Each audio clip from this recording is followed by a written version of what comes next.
Hello, ladies and gentlemen. Welcome to the Leo Effects. Today is a special occasion as we are doing a daytime interview, and I'm excited to do this. I don't get to do them very often, but my guest today, after some technical difficulties, we got everything straightened out. I'm super happy that he's here. I'm ready to introduce him. He's got some cool stuff to talk about, so allow me to introduce my guest for today, Davis Mallory. How are you, sir? Good. How are you doing? Thanks for having me. Good, good. Yeah. Yeah, absolutely. No problem. I mean, it's always good to have musical artists on the show. You've been around the block. You've done some stuff for MTV, and you've got your music career that's going off. And I'm here to talk about that. Okay. So if you're ready, let's start out with your musical stuff. That's what we're here to talk about. So let's get into that.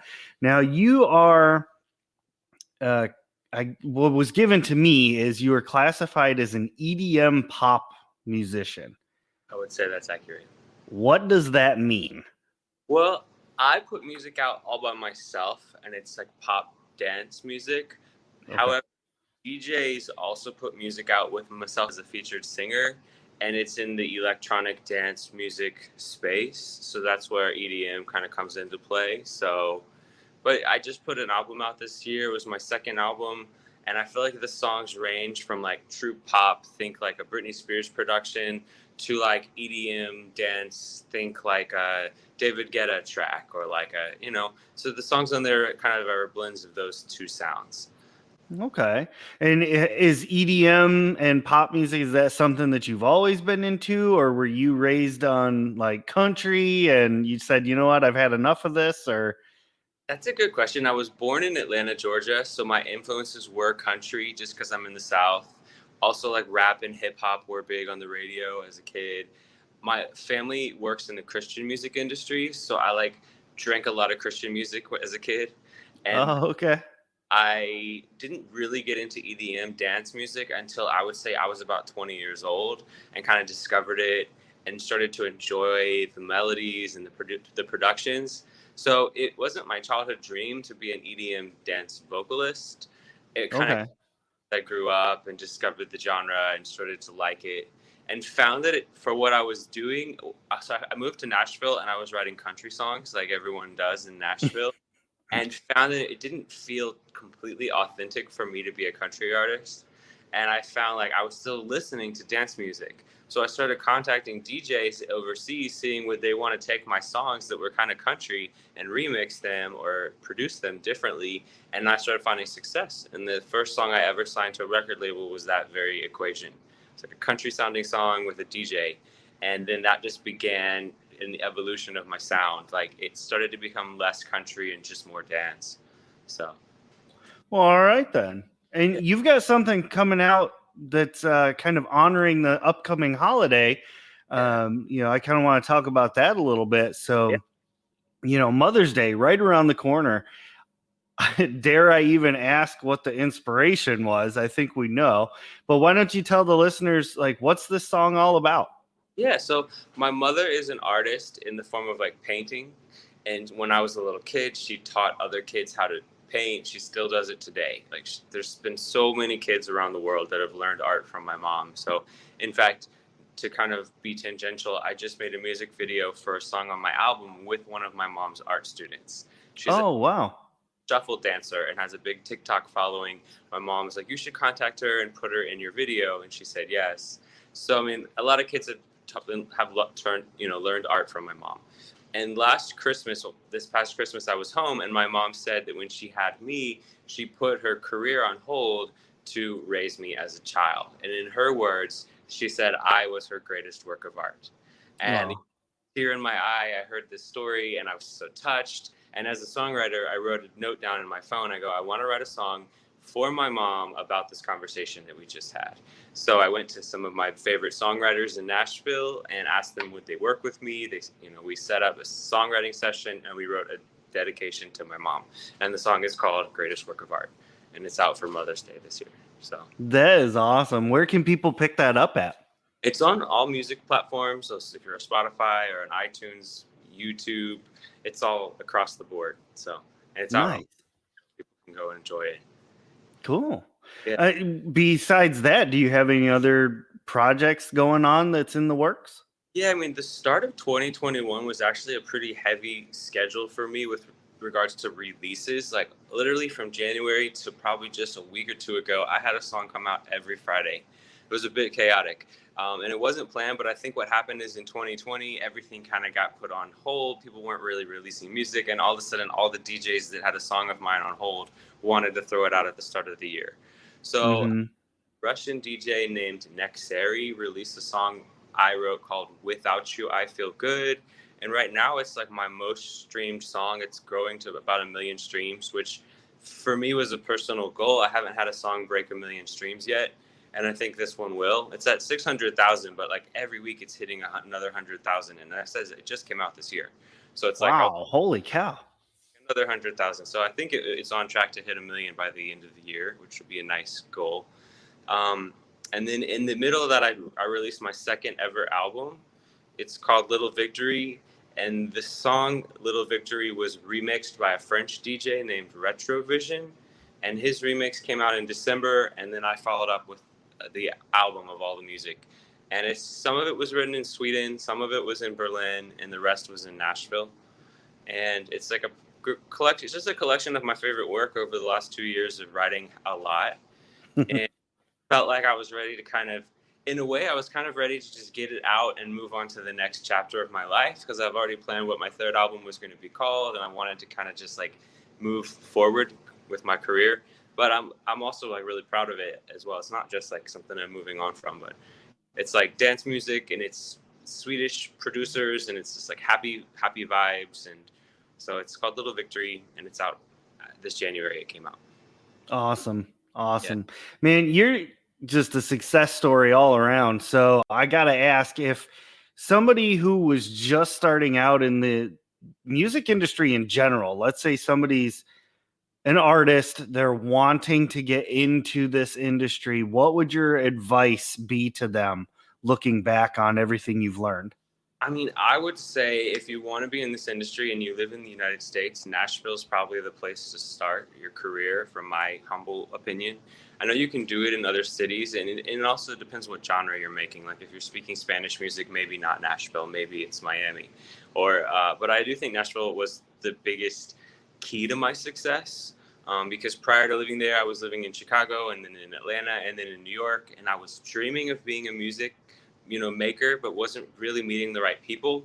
And then I moved to Nashville, and it was like everybody, your Uber driver, your coffee barista, they're all aspiring songwriters, and they all want to work with you. So I was learning really quickly how to write a song, and on a cheaper budget, making music that I was proud of than maybe LA would have, cost me.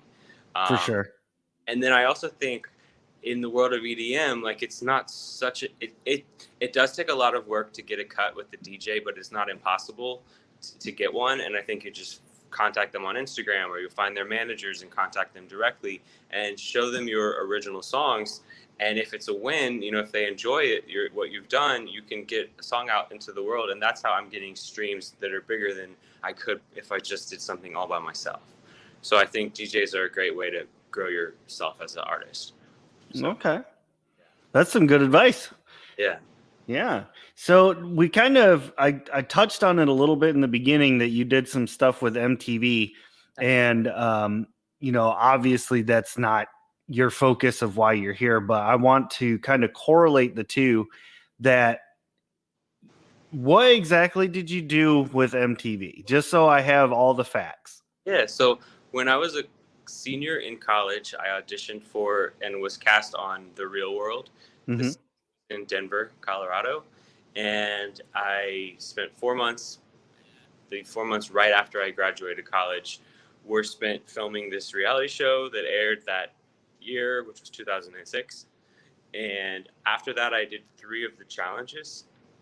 The Inferno, which was filmed in South Africa, The Duel in New Zealand, and Rivals in Costa Rica. And then after that, I was like, I'm done. I've done enough. I've I accomplished what I set out to do, and I stopped. And in the same year I stopped, I got a job at a record label that told me on the interview, if you keep doing the Real World Road Rules challenges, we can't hire you because we need you to be full time here. And I took that job for 2 years, and just that really began the end of my career on MTV. But I was doing it from 2006 to 2011, so about 5 years, from when I was about 21 to about 26 years old. And I was, doing bar appearances and school speeches related to my time on the show, and it was a lot of fun. I met, all the cast members that I dreamt of meeting because I was a fan of that show myself. Uh, Mm-hmm. and they reached out to me last year with a hinting they might put me on a challenge that's called, I don't know what it's called, but it's about older people on the show. They're bringing back like originals, Oh, okay. Real Okay. World, and they just got put on Paramount Network. And I didn't get picked up for season 1, but they're saying possibly season 2 they would put me on. So if it all works out, I would do it. Just because it's been we're almost 10 years since I've done one, so I'm kind of like open to doing one again. But back then, I was just like, I need a break. So Okay. Well, now that you've elaborated on that a little bit, I want to try and work the two together here. yeah, Which do you think is more like demanding, being on a TV show or producing your own music? I mean, being on a TV show, they call it "hurry up and wait" is a phrase they use on the show. Where like we're woken up in the morning, we're all getting ready to film, and then we arrive to the location and we're just waiting around because they're not ready for us. And then they film for a little bit, and then they send us back to the house, and we wait for the next day to start over again. When it's regards to the challenges. Uh, Mm-hmm. and the challenges are also sometimes short experiences. Like one challenge I did, I lasted 2 weeks, and another one I lasted like a month. So there wasn't a huge dedication of my time. Um, Okay.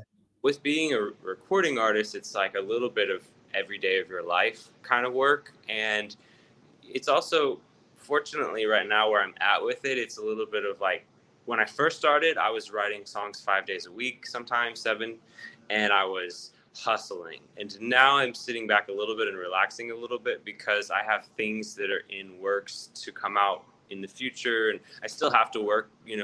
Just last night I was contacting DJs on Instagram saying like, I'm a fan of your work, would you like to work with me? I wrote 5 DJs, only one responded, and I gave him a folder of unreleased music, and then he will listen through and tell me what he likes. So I'm still having to work, but not as hard as when I first started out in this career. But I was actually asked a few years ago to be on a reality show, and my manager at the time was like, I think it's going to take you away from your focus as being an artist, and I would advise you not to do it so that you Mm. can really be in more songwriting sessions and like focus on growing your career. And so I turned it down.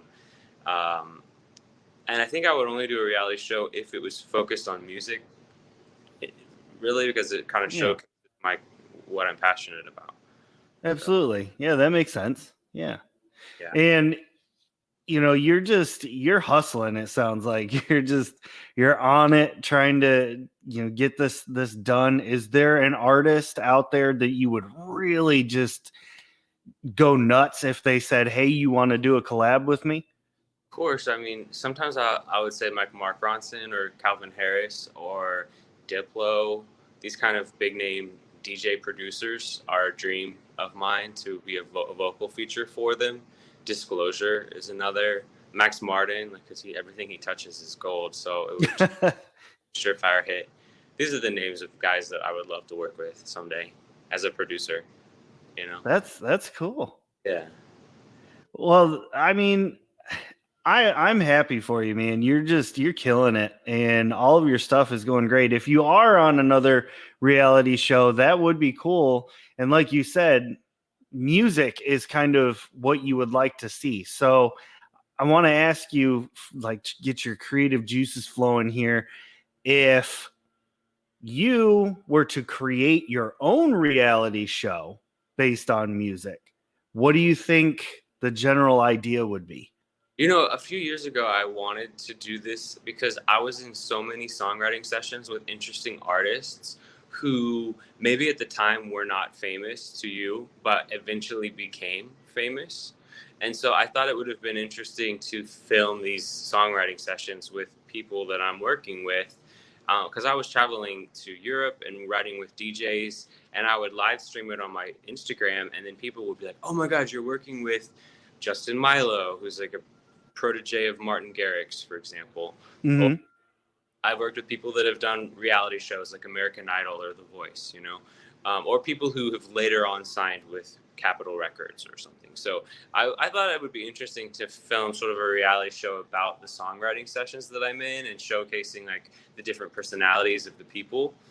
I've also been interested on in a different direction, something that showcases more about, because I'm gay, so something that showcases more about like same-sex relationships and how to go about having a successful one, because I feel like most of them fail and crash and burn based off of very stereotypical reasons of like cheating and infidelity and chaos with alcohol and drug addictions. And I'm sober of 4 years, so also like something so different would be just to try to kind of like showcase how to have a healthy, successful relationship in the same-sex space are two things I'm passionate about.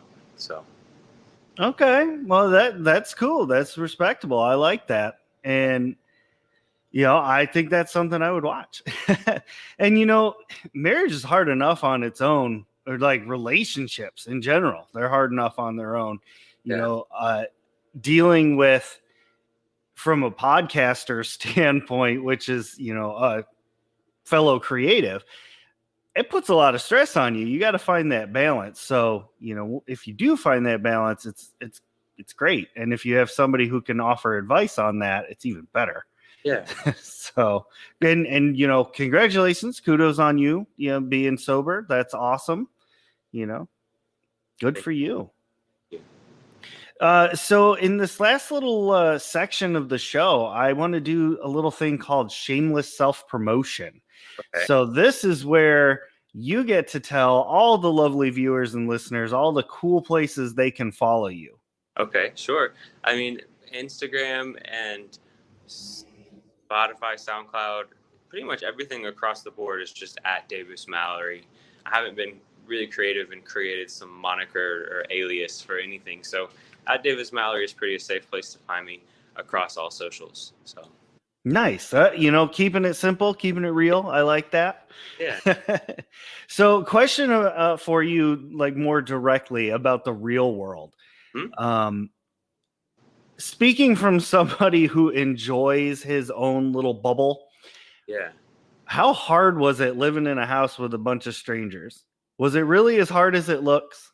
I've done it in several times in my life since, and I think I find comfort in it. Like I dated a guy, and I ended up living with his sister, brother, mom and dad, and his sister's boyfriend, and it was like very much like what I remembered the real world was like, just lots of people in one house, and I found Okay.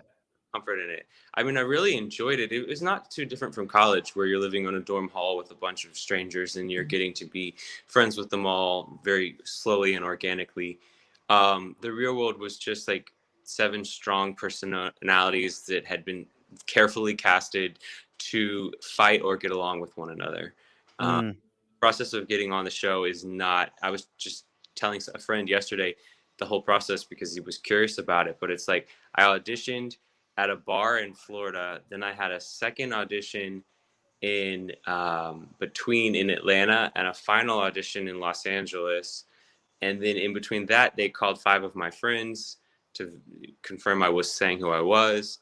And then they made me film a day in my life video. So Oh. my job and my room, and in each of the in-person interviews they were trying to get me angry to see what I was like when I was upset, or also getting me to talk about pop culture references to see Mm. how knowledgeable I was about the world. And also they wanted to leave the room and let me just freely talk like I'm doing right now, to see if I could, because they said some people couldn't, and that was something they'd crossed them off for. Oh, okay. So when we got together, they already kind of cast us knowing we would have different points of views on things, or we would have the same, or we would be, vain or self-consumed. In which case, that was one of the things that kind of kept me from doing the challenges, is because you're on a show with the biggest of personalities from all time, because they like pick one person from each season who stood out among those people, and then put them on a show together. And it was just too much ego for my personal of people bragging about the things they had done. And I would hear stuff that people had done, like the first challenge I did, then I came back and did another challenge. I'd hear the same person telling the same story about, oh, I spent the day at the Playboy Mansion, or I met this celebrity. And I would just be like, oh my God, they're still telling that story to people. Like, it's just bragging and ego. And I just didn't like it. So I kind of, stopped doing the challenges. But on the real world, it's the same. It's just people haven't become famous yet. They're still a little bit unknown, but they have that big personality. And that is hard to deal with at times. And there's booze involved. So right. Getting out of control. Yeah, stuck in a house with that many people, I feel like I'd strangle somebody. So, Literally this morning, the guy that I got the biggest fight with from the real world just Instagram messaged me, and he sent me a video of himself acting in a movie. And he wrote, like, "Look, Davis," and I was like, "Whoa, you look great," because he was fighting someone in a really nice, well shot film, and he was the wrestler, like the boxer. Yeah. Kyrie, and he and I are still friendly, but we got in the biggest fight. And literally, the 20th anniversary of the real world awarded us with the biggest fight of all. When I got the message this morning, I had a small amount of, like, what is it called when you have trauma? Oh, like, I had a small amount of trauma, like, seep back in. I'm like, why is he messaging me? Is it bad? Good. Good. Okay, cool. This is not how I wanted to start my day. Oh, man. Well, Davis, look, I got one last thing for you if you're interested. It's a little segment that I like to do at the end of the show with the guests. It's something kind of new, and it is called The Wheel. And I'm going to spin a little wheel, and it's got a couple little mini games on it. Okay. And depending on what it lands on, they're all different. And it's just a quick little fun mini game to wrap things up. Okay. So if you're interested, I'll go ahead and I'll spin the wheel and we'll see what happens. Do it. All right, let's do this thing. So you got Would You Rather. Okay. So let me turn to my page here. All right. So here is your Would You Rather question. Okay. Would you rather win $1 million for yourself or $2 million for a complete stranger? Okay, well, if I win $2 million for a complete stranger, but I ask him to give me one and he keeps one, that would be the best deal in my mind. We'll see. Yesterday, I was in line at a long Cinco de Mayo party, and this stranger came up to me and was like, "Hey, if you let two of my friends join you in line, I'll buy you and your friends beers." And I was like, "Sure." So, because we were at the front of the line, and we let him in, and then he never bought me beers, but we started talking because I don't drink, so I didn't care. But I mean, I would want to do something like that. Be like, "Yo, if I give you $2 million, will you give me one?" That's go about it. That's a good answer. I like it. Yeah. Oh man, Davis, thank you so much for joining me on the show today. You're an awesome guy to talk to. Like, you've got such amazing things going on. I'm going to put links to everything as best I can and try and get people your way and see if I can help you get over 1 million streams. I appreciate that. Thank you so much. Yeah, absolutely. Thank you. And thank you to all the listeners. I saw we had a raid on Twitch from a few friends, Raven Vulcans and Mercedes Lewis, voice actor. And, even my dad popped in to say hi. So thank you all for joining us today. It's been amazing, and we will see you all next time. Bye. Bye. Oh, now that was an awesome interview. Thanks so much for listening. You all are so great. And don't forget to head to Facebook, Insta, and Twitter and follow The Leo Effects. If you want to hear some comedy and ridiculous voices, check out Shattered Dungeons on YouTube and all other places podcasts can be heard. And you'll hear me voicing crazy characters, usually pretty terribly. So thank you so much. You all are the absolute best. And we will see you all on the next episode.